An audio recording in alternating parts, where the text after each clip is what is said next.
everybody, my name is Morteza and I want to talk about the CPU scheduling today. Let's start. Our objectives here, first of all, want to define and understand the importance of the CPU scheduling, and then we compare the non-preemptive and preemptive scheduling algorithm.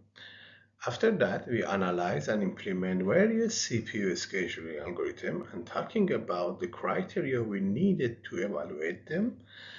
And at the end, we can talk and help you to understand and apply advanced scheduling techniques like multi-level queue and multi-level feedback queue scheduling. So let's start to talking about that. So let's start with the introduction. So let's talk about the CPU scheduling and definition of the CPU scheduling. CPU scheduling is the process by which the operating system must decide which process in the ready queues should be executed next time by the CPU. And it's very important and it's very essential to ensure that in this process, all the processes get their fair share, and also the whole system must run efficiently. So let's take a look at process life cycle. So as you can see here, when a process is we have a new process here, it could be going to ready queue. Here is the ready queue. So after going to ready queue, it could be going to running and then going back from the running and again in the ready queue. So here, if there is some interrupt, there is going to running, and then a scheduler dispatcher could take it back to the ready queue. And from the running, it could be going to terminate it and also going for the IO event, okay, or wait event. So here it's going to waiting list, and when IO or event completed, it's going back to the ready queue. So here is the queue that the process must be selected to by the OS to go to the running by the CPU and take the CPU time. Okay, so it started from new and ended by the terminated. Okay, as you can see in this life cycle.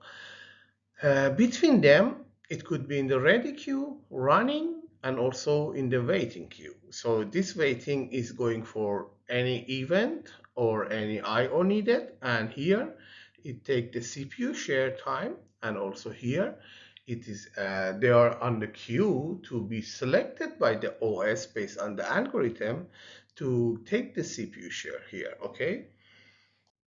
So why we need the CPU scheduling? Because CPU scheduling could ensure that the CPU can utilize efficiently, because the CPU is the very expensive and important resources.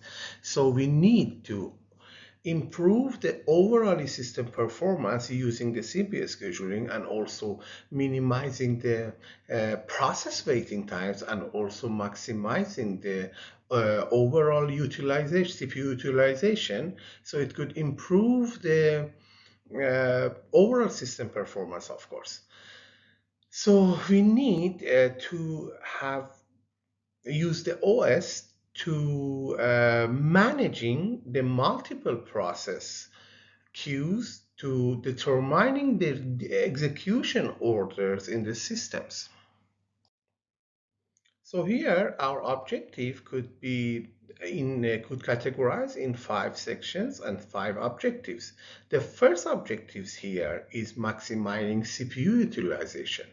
So we have to ensure that the CPU is always busy and not idle.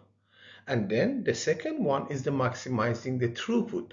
So it means that we need to increase the number of the processes that complete execution per time unit. It could be 1 second, 1 minute, or anything. Okay. So the next objective is minimizing the waiting time. So we need to reduce the time processes spend in the ready queue. The next objective also is the minimizing the turnaround time and minimizing the response time. So turnaround time means the total time taken from the submission to completion of a process. But the response time, it means that improve the system responsiveness. Minimizing the response time means that improving the system responsiveness for interactive processes. So it means that the first uh, CPU utilization for any process is very important. So it means that the time between the ready and the first time they get the CPU is very important, and we have to minimize it. So let's talk about the role of the CPU scheduler. Scheduler need to select. The role of the CPU scheduler is to select the process from the ready queue and allocate the CPUs to them. So it means that we must, the CPU scheduler make these kind of decision to selecting the process based on the scheduling algorithm. And the goal here is we need to balance between the process demands and also resource allocation to improve and optimize the system performance. So in scheduling, we need to focus on the first focus in scheduling is the efficient resource allocation. So the fairness between the process is very important. So we need to ensure about the fairness about the process, and also handling IO ban and CPU ban process efficiently is another one. IO ban means that most of the time in that process needed the IO, and CPU bound means CPU bound processes mean that in that process most of the time the process needs just CPU, not too much IO. So in this case, we need to make a balance between the throughput uh, and also responsiveness. So it means that responsiveness means how it means the minimizing the response time and how quickly could the process start, but the throughput means the number of the process per time unit their tasks are completed. So let's go ahead and talk about the CPU scheduling algorithm. Okay, before starting the CPU scheduling algorithm, we need to talk about the CPU scheduling criteria. We talk about this criteria one by one. The first one is the throughput. It means that how many number of, we want to know that how many number of the process are completed by the CPU in a given time period. So the time period we assign first, we assume that time period and knows that from the start to end of the time period, how many processes are completed by CPU. This is called throughput. So it's a key measure for the system efficiency. So higher throughput indicate that more of the processes are being handled by CPU in the less time, and lower throughput means that the systems handling fewer process. So it means that it could be indicated that some inefficiency or bottlenecks in our algorithm. For example, if 10 processes are completed their execution in 1 second, then the throughput is 10 processes per second. So it means that a system with the higher throughput could manage and more efficiently the process in a given time. So it's very important, especially in high demand environment like server or um, any other environment that the demands of the request are too much. It's very important to having the high throughput. Okay, the next criteria is the turnaround time. The turnaround time is that could be defined as the total time from the submission of a process to its completion. So include the time, it's also included the time spent in the I/O, waiting in the ready queue, and also executing on the CPU and performing I/O operation also. So the goals here, we need to minimizing the turnaround time. So turnaround time as an equation could be equal to completion time minus 2 arrival time. So, for example, if the process arrive at time 2 and complete at time 50, its turnaround time is 50 minus 2. It means that 48 units could be second, for example. So a lower turnaround time is critical in the system requiring the fast processing. Okay, let's talk about the waiting time. So waiting time is the total time a process spent in the ready queue and waiting for the CPU access. So it does not include the time spent for executing or performing I/O. So if we have the lower waiting time, it could be ensures that the process gets CPU access quickly and overall delay are reduced, while higher waiting time indicates some inefficiency in the systems because the process remaining idle in the ready queue for extended period. So the goal in CPU scheduling is to minimize the waiting time. So as an equation, waiting time is equal to turnaround time minus CPU burst time.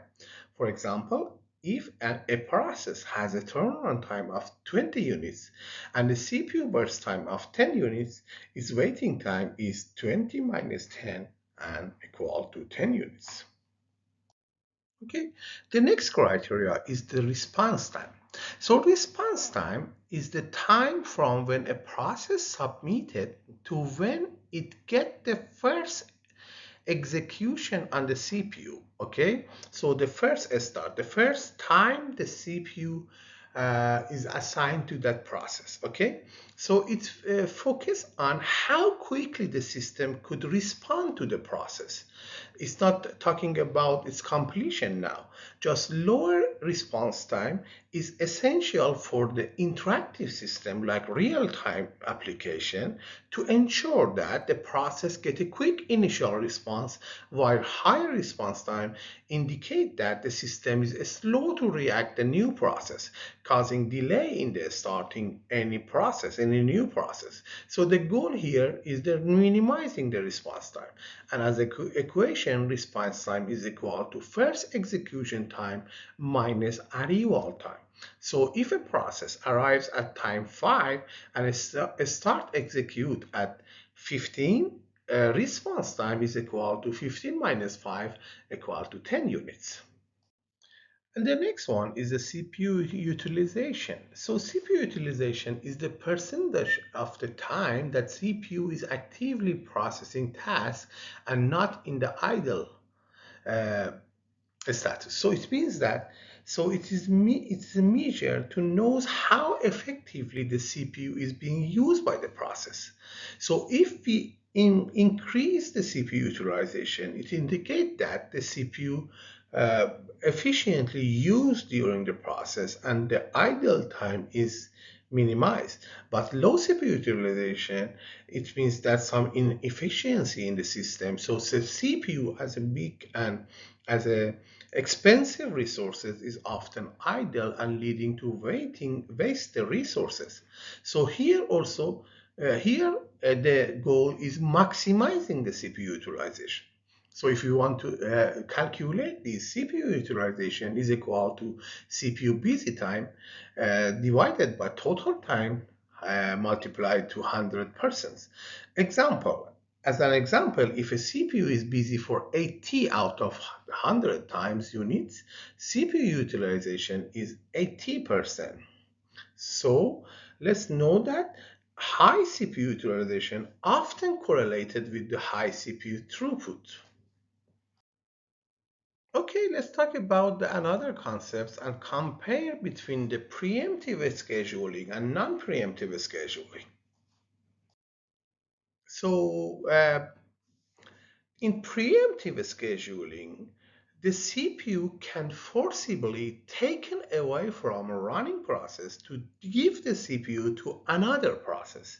It means that if you have, for example, in round robin, as in one of the scheduling algorithm, time quantum forces the preemption and get back the CPU after the time period or time quantum is completed. And also in preemptive priority scheduling, higher priority process can interrupt lower priority one, so it could get the CPU from the lower priority and give it to higher priority process. Okay, so preemptive, it means that if you if the process got the CPU, it could be get back from this process by CPU scheduler. While non-preemptive scheduling, it means that once the CPU has been allocated to a process, it cannot be taken away until the process finish or voluntarily release the CPU. For example, by making an IO request. So processes, when they get the CPU, it's continue the processing until the completion, until they enter on the waiting state like IO or any other events. So it is very suitable for the batch system and systems where task predictability and simplicity are preferred. For as an example, FCFS or first come first served algorithm and also non-preemptive shortest job first or SJF using the non-previous scheduling. And when the CPU is assigned to the processes, it could not get back from them. Okay, let's compare them in a table. So preemptive versus non-preemptive. So in preemptive, it can interrupt the process in execution, but it cannot in non-preemptive one. So preemptive is better for the interactive system, while non-preemptive is better for the batch system. Of course, in preemptive, we have the higher CPU utilization, but in non-preemptive, the implementation is the simpler. So in preemptive, context switch are very frequent, which may increase the overhead of the system, but in non-preemptive, we have less context switching and reducing the overheads. As an example of preemptive algorithm, round robin and preemptive priority, and as an example of the non-preemptive, we can talk about the FCFS and non-preemptive SJF. There are some advantage in each side. In the preemptive side, um, in interactive environment, it ensures the responsiveness and decrease the waiting time. And is suitable for real-time tasks where quick response are critical, and also it prevents long processes from monopolizing the CPUs. But in advantage of the non-preemptive, it's simpler to implement and with the less overhead, of course, because of the fewer context switch. And then it's ideal when in the systems when the predictability is required. For example, in a batch processing systems. Okay, let's talk about the scheduling algorithm. The first one, as the simplest one, is the first come first serves, and this is the fair, or it could be called fairness algorithm in CPU scheduling. So first come first serve, it means that all of the process is coming and going to the ready queue, and then the CPU scheduler serve the first one as which process first come. So if process 1 is coming to uh, time 1, process 2 is coming to time 2, and process 3 is time 3, then the CPU scheduler get the CPU to the P1 until the execution is completed, and after that it's give it to P2 until the process is completed, and then and it give it to P3. It means that, so of course, the FCFS, or also FIFO algorithm, it's called, first in, first out, as a queues. It's of course, it is the non-preemptive algorithm. Okay, let's see one example here of the FCFS scheduling. If you have three processes and the arrival time of P1 is 0, at the second one, the P2 is coming, and at the second two is the P3 is coming. So as you can see, the burst time for P1 is 24, and P2 is 3, and P3 is 5.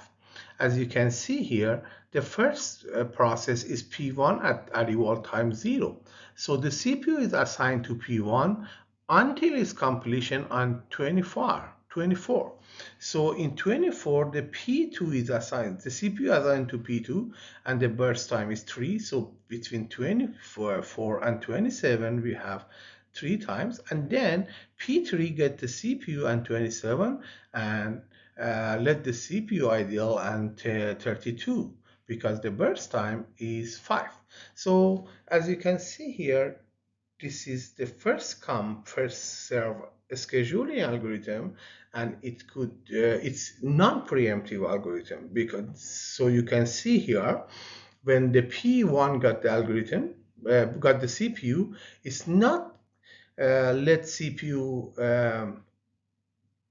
to other process until its completion on 24. Okay, so it could increase the waiting time for the other process too much. So if we want to talk about the advantage and disadvantage of the FCFS algorithm, the advantage is the simplicity and fairness.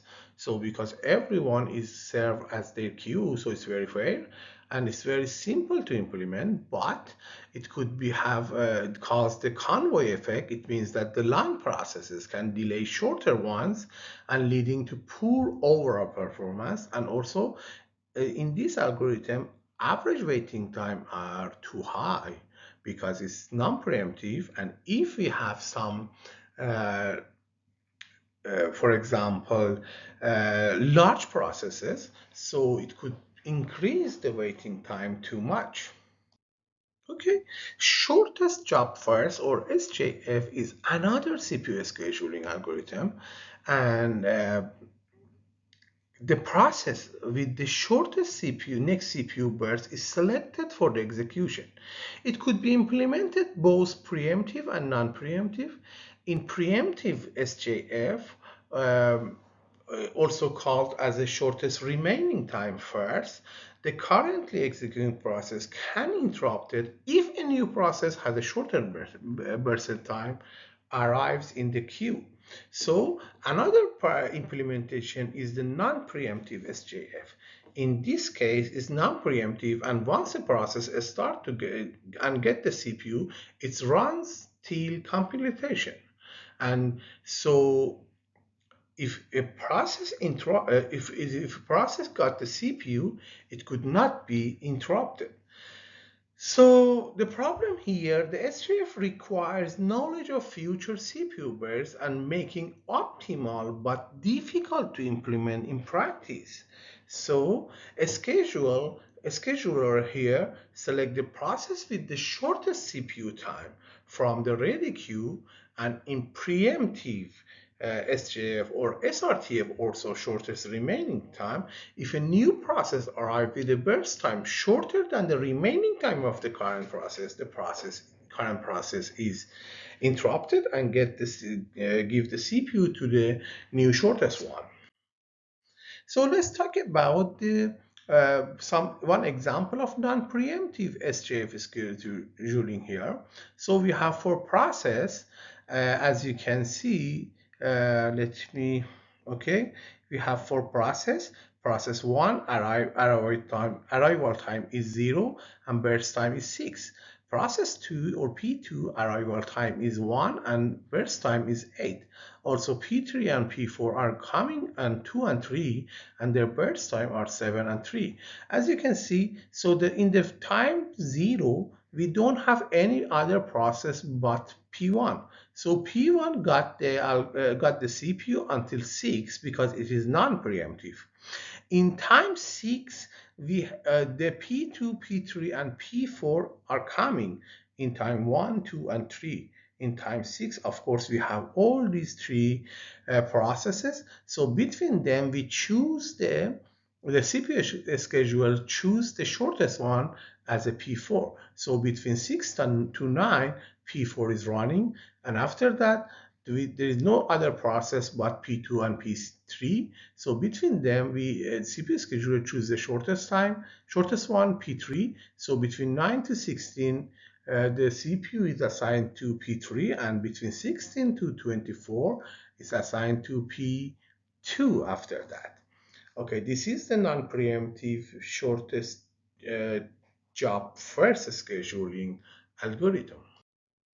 Okay, let's talk about advantages and disadvantages of the SJF.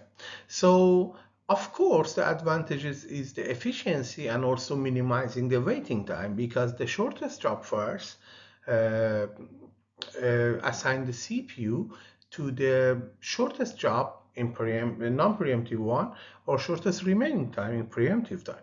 So preemptive time.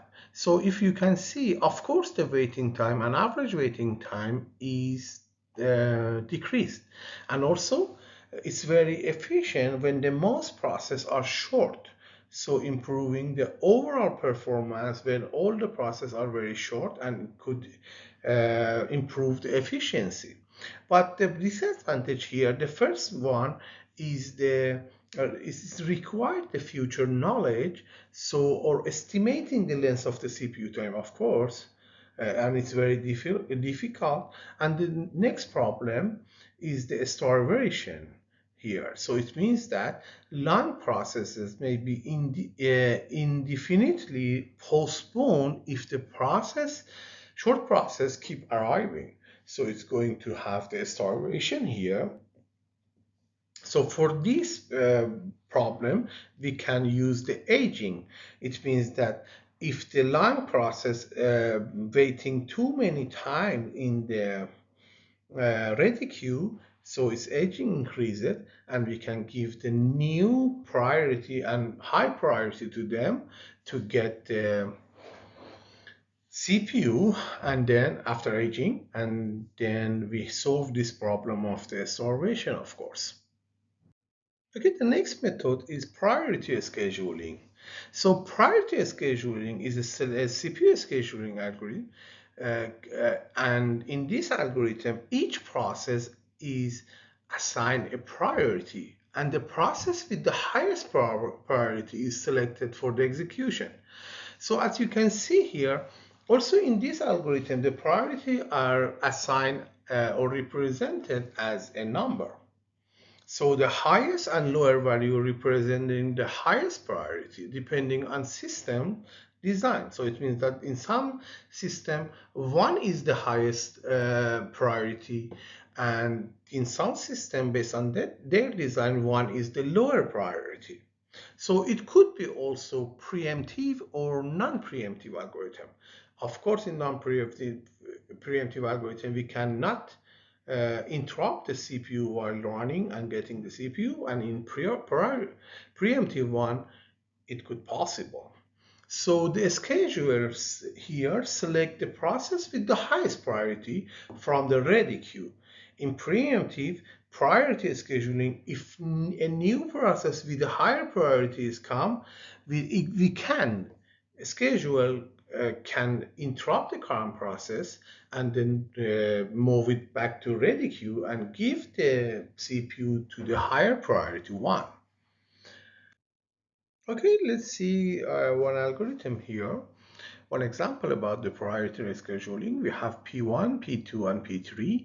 So as you can see here, the priority of the lower priority, as I mentioned in the question, lower priority Lower number means the higher priority. So the higher priority here is priority 1. So the CPU scheduler between 1, 2, and 3 choose the highest one, 1.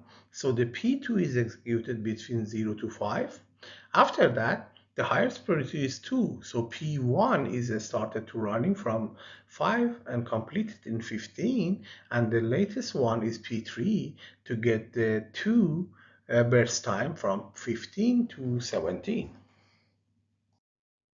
Okay, here also we have some advantage and disadvantage. So the flexibility and customization is are the advantage. So flexibility, higher priority tasks could serve first, which can be critical in the real-time systems or time-sensitive application. So it's very important for using in the real-time one.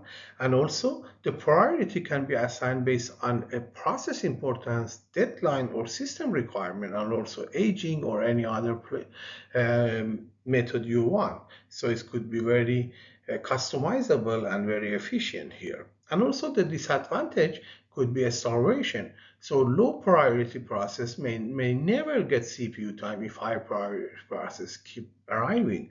So here also we can use the aging technique use, and after the time is the process in many time stuck in the ready queue, we can increase the priority of this process and get the CPU by the CPU scheduler. So the next algorithm is round robin. Round robin is a CPU scheduling algorithm. So each process in this algorithm is assigned a fixed time quantum or time slice. So it means that the CPU cycle through the process uh, giving each process a turn for execution based on the time quantum. So for example, if the time quantum is 2, so of course the P1 get the 2 CPU 2 second, for example, or 2 time unit CPU, and then the second one also the P2 get the CPU for 2 time unit. The P3 after that get the CPU for 3 time unit, sorry, 2 time unit, and so on. So each process in the queue get the CPU for time quantum. For example, in this example is 2 time unit.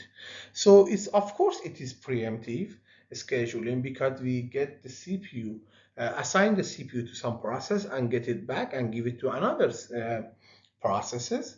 So here uh, another thing is it's very fair because each process got the same time slice and time quantum, so it's ensuring the fairness between them. And these scheduling algorithm, RR scheduling or round robin, is suitable for the time sharing system. So multiple users require responsiveness. It's very suitable with these time sharing systems.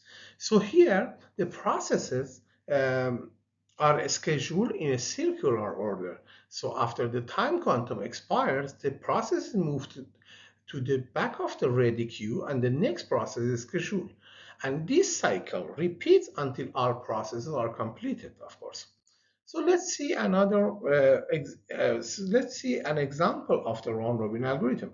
So here the time quantum is 4 millisecond.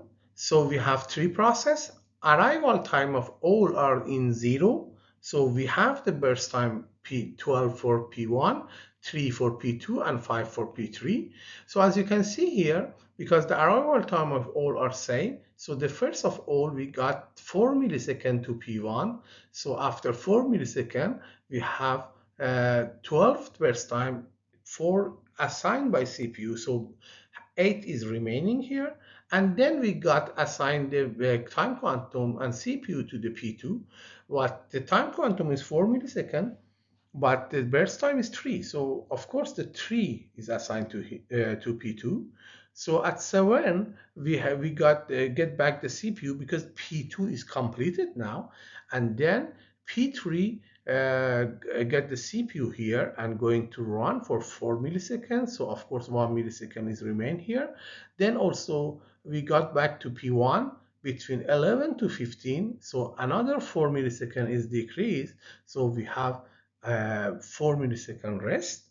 Then in P3 we have 1 millisecond. So between 15 and 16 we got it to P3, and at the end CPU is assigned to P1 to complete the burst time. So let's talk about the advantage and disadvantage. So of course the fairness and simplicity and also good response time are the advantage of the round robin. Fairness because all the CPUs, all the processors got same time quantum. And simplicity is very, as you can see, it's very easy to implement this algorithm.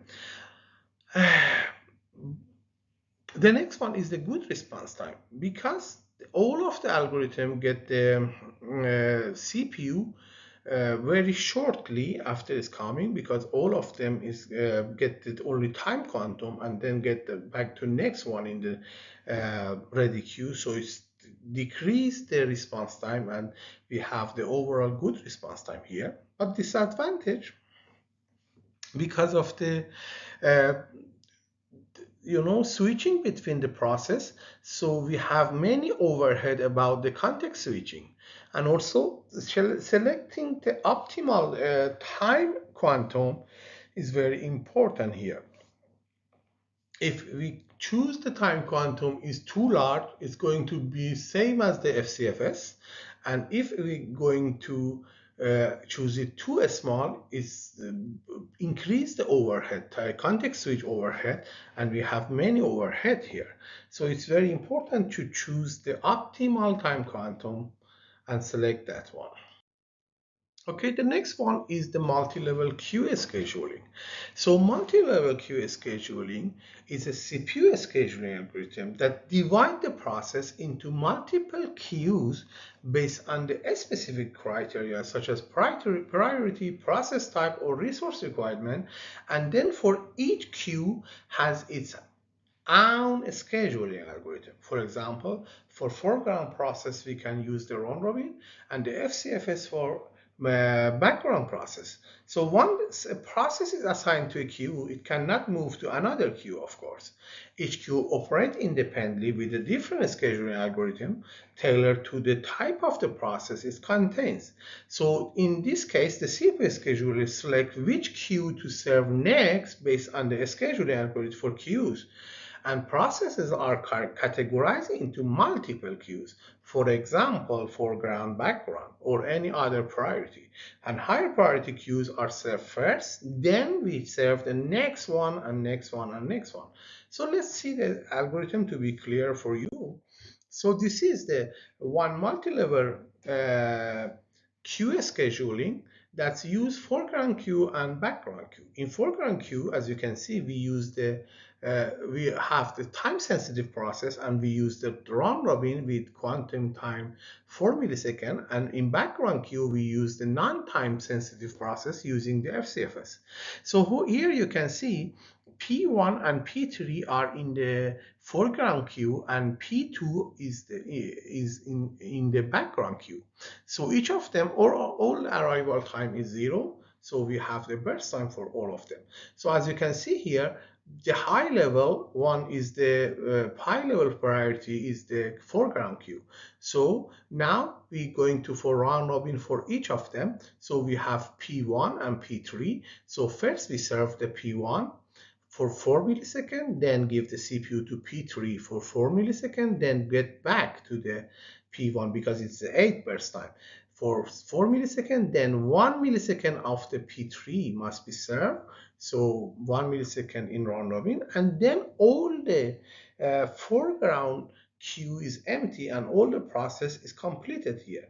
So when all the foreground queues are completed, we can go to the background queues, and now we can use the FCFS. So there is only one algorithm processes here and need 3 times, so 13 to 16 serve the P2.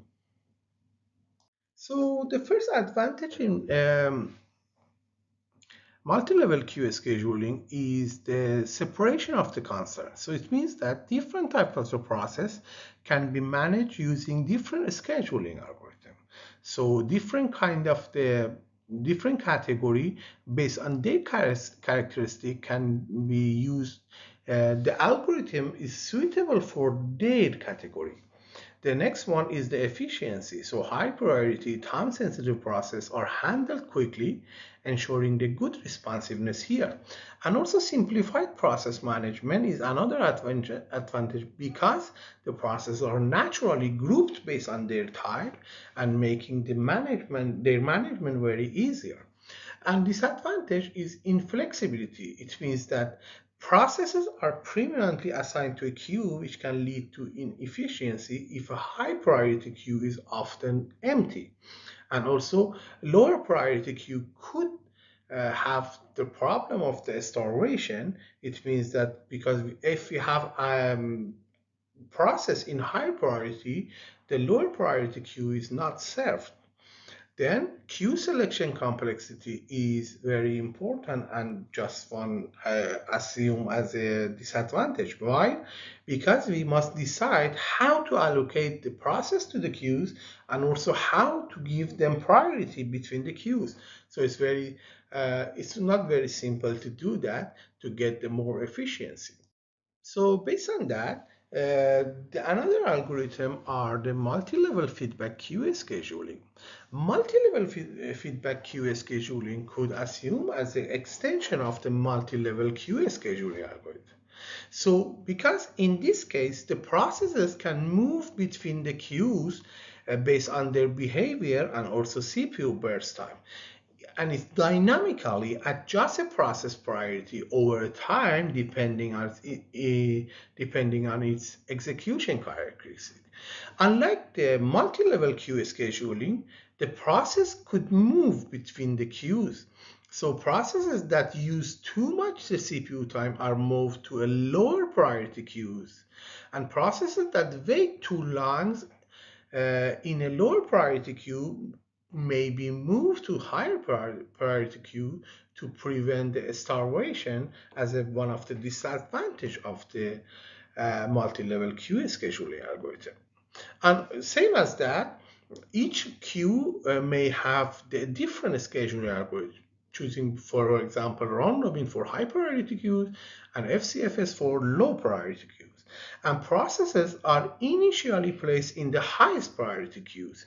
If a process doesn't finish within the time quantum, it is moved to a lower priority queue, and it could be helped the lower uh, the processes with a low burst time to complete very quickly here. And also the CPU schedulers always select the process from the highest priority queues. And because we can, the scheduler could change the priority of the process between the queues, the starvation is not happen. So as an example, we have three-level QX here. Q1 is the high priority one, a small time quantum, round robin. The next one is the medium priority one, larger time quantum. So it means that, for example, in Q1, we have the time quantum 2 millisecond, and in Q2, it could be, for example, 5 millisecond. And the Q3 as a low priority one, no need to use another algorithm like round robin. We use only FCFS and no preemption. So a process starts in Q1 and moves to Q2 if it doesn't finish within the time quantum, and eventually to Q3 if it still needs more CPU time. So it means that if a CPU burst time is too much, but at least the response time is not too high here. So I get the first CPU time, and then if it's not completed, going to lower priority queues. And also here, if some process too long waiting in Q3 could promote it back to Q2 to get more CPU time, get away from the starvation. And advantage here is the flexibility, fairness, and also efficiency. So because it allows the system to adapt dynamically to the process behavior, it could provide it uh, better work performance and also better flexibility. Of course, it's fair because it prevents starvation by promoting long waiting process to higher priority queue. And of course, it is efficient because short CPU burst time are handled in high priority queue, while long one is lower one. And disadvantage is the complexity because implementation of this kind of algorithm is very complex and need to know about the nature of the queue transition between them, and how we can choose that is very difficult. And also we have too many overhead here because of the frequent context switching, especially in the high priority one. So if you want to summarize this course, you can see we are talking about the FCFS, SJF, priority scheduling, round robin, multi-level queue, and also multi-level feedback queue.